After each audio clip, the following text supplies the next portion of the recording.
एक बार एक राजा अपने सैनिकों और मंत्रियों के साथ शिकार खेलने जंगल में गया था। वहां शिकार के चक्कर में सभी एक दूसरे से बिछड़ गए। राजा ने अपने मंत्रियों और सैनिकों को खोजते हुए एक नेत्रहीन संत की कुटिया में पहुंचकर अपने बिछड़े हुए साथियों के बारे में पूछा। नेत्रहीन संत ने कहा, महाराज, सबसे पहले आपके सिपाही गए हैं, बाद में आपके मंत्री गए, अब आप स्वयं पधारे हैं।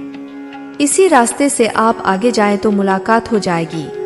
राजा ने संत के बताए हुए रास्ते में घोड़ा दौड़ाया और जल्दी ही अपने सहयोगियों से जा मिले। नेत्रहीन संत के कथनानुसार ही सभी लोग एक दूसरे से आगे पीछे पहुंचे थे। यह बात राजा के दिमाग में घर कर गई कि नेत्रहीन संत को कैसे पता चला कि कौन किस ओहदे वाला जा रहा है। लौटते समय राजा ने अपने अनुचरों को साथ लेकर संत की कुटिया में पहुंचकर संत से प्रश्न किया कि आप नेत्र विहीन होते हुए भी कैसे जान गए कि कौन जा रहा है, कौन आ रहा है। राजा की बात सुनकर नेत्रहीन संत ने कहा, महाराज, आदमी की हैसियत का ज्ञान नेत्रों से नहीं उसकी बातचीत से होता है। सबसे पहले जब आपके सिपाही मेरे पास से गुजरे तब उन्होंने मुझसे पूछा कि अंधे, इधर से किसी के जाते हुए की आहट सुनाई दी क्या? तो मैं समझ गया कि यह संस्कार विहीन व्यक्ति छोटी पदवी वाले सिपाही ही होंगे। जब आपके मंत्री जी आए तब उन्होंने पूछा कि बाबा जी, इधर से किसी को जाते हुए आभास हुआ, तो मैं समझ गया कि यह कोई उच्च ओहदे वाला व्यक्ति है, क्योंकि बिना संस्कारित व्यक्ति किसी बड़े पद पर आसीन नहीं होता। इसलिए मैंने आपसे कहा कि सिपाहियों के पीछे मंत्री जी गए हैं।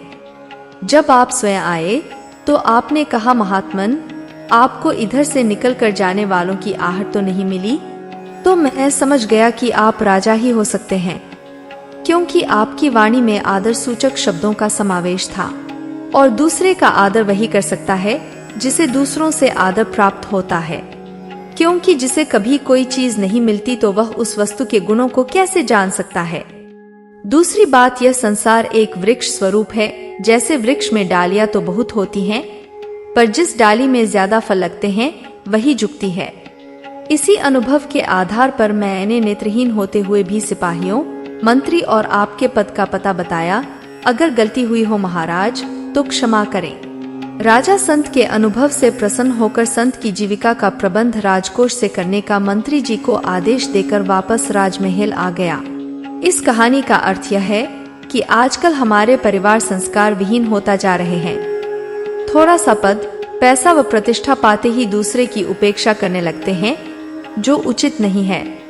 मधुर भाषा बोलने में किसी प्रकार का आर्थिक नुकसान नहीं होता है, अतः मीठा बोलने में कंजूसी नहीं करनी चाहिए। वीडियो को पूरा देखने के लिए धन्यवाद।